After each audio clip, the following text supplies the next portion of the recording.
is on the line, and I happen to know that you had an opportunity probably last night. You could go see Julius Caesar and Donald Trump in the park. Did you go? It's really just become a contest to see which liberal can do the most awful, ugly performance art against Donald Trump. But this is working to his advantage. They are so hysterical and so over the top, and have been from the moment he came on the scene. I mean, everyone should remember, this is a media that absolutely adamantly opposed Donald Trump throughout the campaign, and the voters said, well, yes, even so, we think we're voting for him. So that's the media we're talking about, and they really, I mean, you can't keep up with the gusher of attacks, of faked murderers of Donald Trump and the beheadings and names he gets called. That is so much a part of what the media consists of these days. Hypotheticals. There's an entire segment on Lawrence O'Donnell the other night on what if Donald Trump destroyed the tapes? Well, okay. Yeah, okay. Yeah. They can't help it, Ann. But what I'm worried about now is that Sessions is testifying this week, and as an outsider, oh gosh, I've seen this happen over and over and over again, and I feel like I'm watching a slow-motion car crash. Yep. I mean, Sessions is a lovely, genial, decent genteel man person, but this is no time for kindness, for humility. No, he has got to be aggressive. You will remember the end of the Donald Rumsfeld, really the end of him having any power whatsoever and becoming a figure of contempt and hate was when he apologized for Abu Ghraib. Right. No apologizing. Trump was right. Sessions should not have recused himself. The most outrageous thing we found out, and the only reason we found out, was that Trump sent out that tweet suggesting that he might have tapes of those meetings with Comey. And suddenly Comey got honest. Right. And for the first time, the public found out that Trump was not under investigation. I just read through the May 3rd hearing with Comey the other night. That was before the taping tweet. And over again, he is asked whether Trump is under investigation and refuses to comment. As I said on Tucker the other night, if this were a private citizen, this would be outrageous to have all this press about a possible investigation of a person. That person has been cleared, and the prosecutor just peevishly refuses to tell the public, no, he's been cleared, he's not under investigation anymore, to allow wild stories to get bigger and bigger in the press. But in this case, we're talking about the President of the United States, whom, as he said, and Comey was forced to admit, afraid that there might be tapes, Trump kept saying, "You're impeding my ability to do my job. You got it. You keep telling me I'm not under investigation. You got to tell the public. Right. This is interfering with my ability to serve the American people."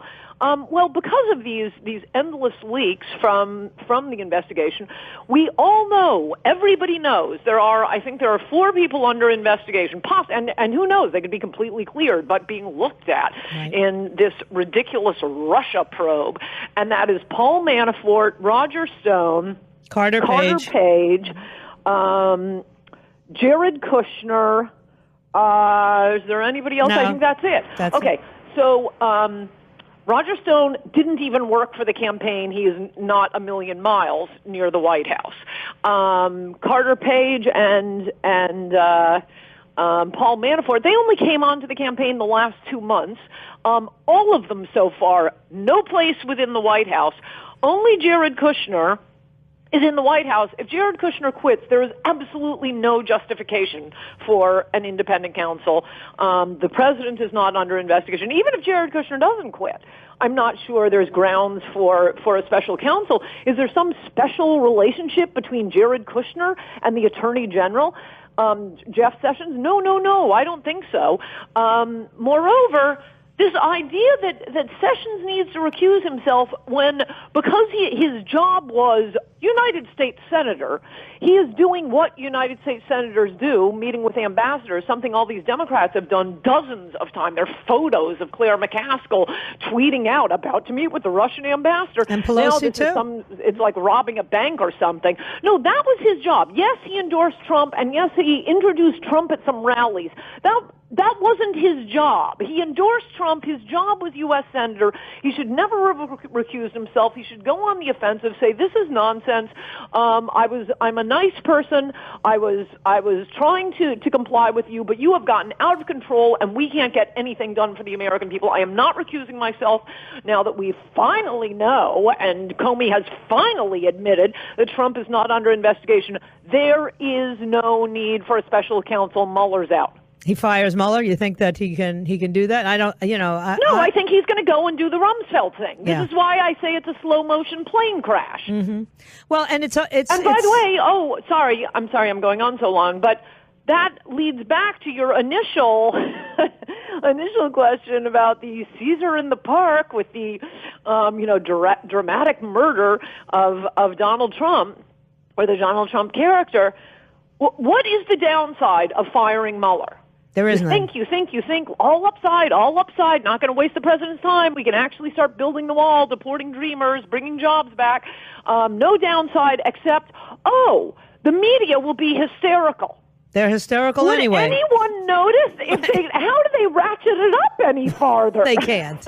You're absolutely right. They can't. And I'll tell you, the other thing that's amazing to me is this constant barrage of disgusting words coming out of the various Democrats. Now we got Kristen Gillibrand using the F word during a speech, and they. What did she say? Oh, she uses the F word talking about Donald Trump. It's pretty unfortunate. She, listen, this is amazing to me that all of the things that they've been predicting were going to happen when Donald Trump became president are happening on the left side of the aisle. Yeah. It's unbelievable to me. And yet you can't get decent coverage.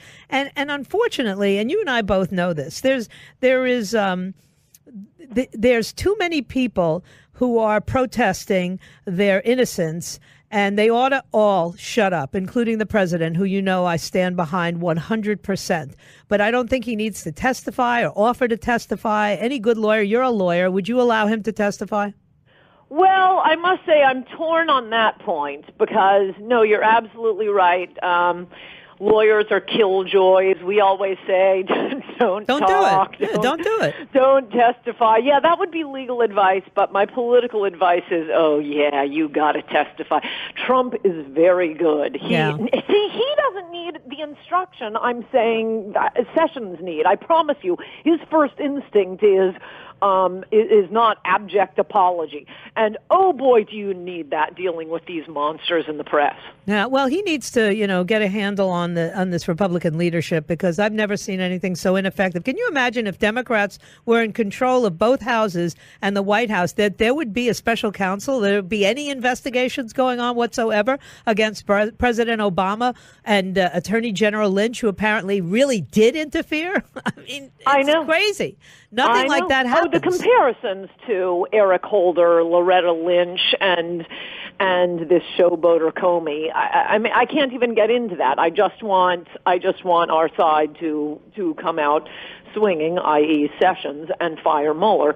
Now that we know this whole thing has been a charade, with Comey finally admitting what he outrageously refused to admit before, that Trump is not under investigation, and all of the people who are even being looked at in this investigation have nothing to do with the current White House, had very little to do, if nothing, in the case of Roger Stone, with the campaign, but for Jared Kushner, and he's talked about going back to New York anyway. So go back to New York, and there is no justification for a special counsel, not even the thin reed of a justification. Yeah, and when you've got Alan Dershowitz saying that, boy, I think you've pretty much lost that one battle. But here's what really concerns me, and I say this over and over again.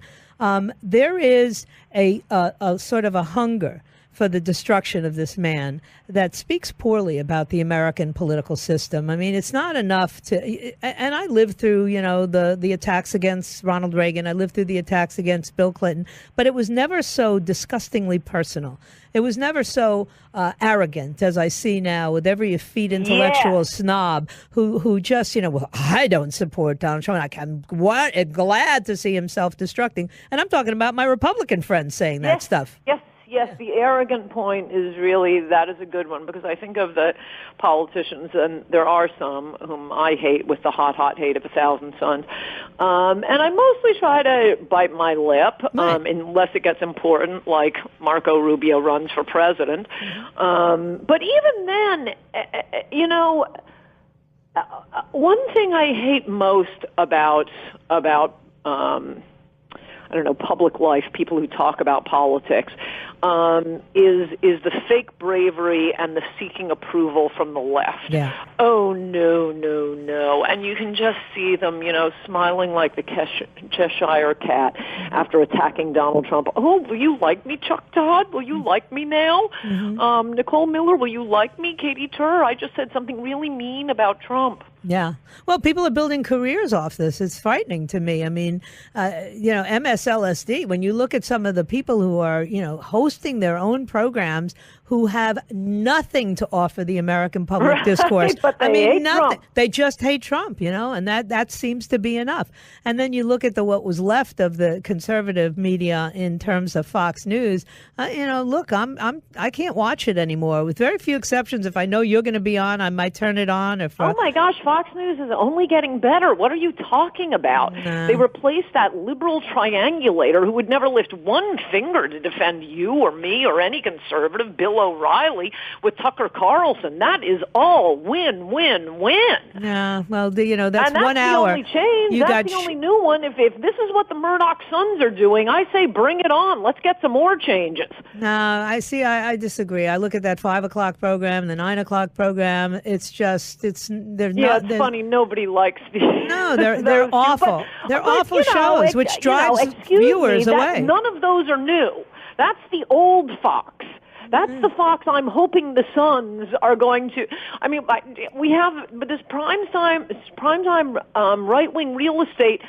It's one thing when the liberal networks, when the best conservative they can get to defend our case is Meghan McCain. When the conservative network is doing that, I think we have a problem. But no, the only totally new show, new host, is Tucker Carlson, and that is the best show on TV. I have my moments with that too. I agree with you that he is, at his zenith right now. But, this is a man who worked for CNN. This is a man who I've read things that he's written in the past that seems to be on whatever side is winning. And, I'm very jaded. He sure isn't now. And I must say back when it was tough and a challenge to his career, he was always with us on immigration, and he was the only voice on Fox News who was.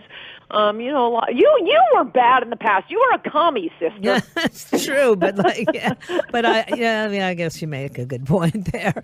But it is. It's enough already. And I love the article that you wrote about. Especially watching all these anti-Sharia protesters being punched by fascists calling themselves anti-fascist.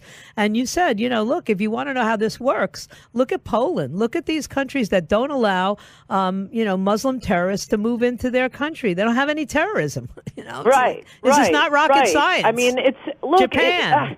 It sounds harsh, but how harsh is it compared to those little girls being blown up at the Ariana Grande concert? How harsh it is compared a year to the ago, the Pulse nightclub. nightclub. That's right.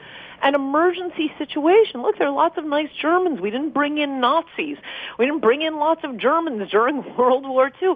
The point is, and look, Muslims who are already here and are not posting, love notes to ISIS on their Facebook pages, they're here. They're in. Yes, many of them are lovely shopkeepers, and all their daughters are going to Sarah Lawrence. That's great. That's fantastic.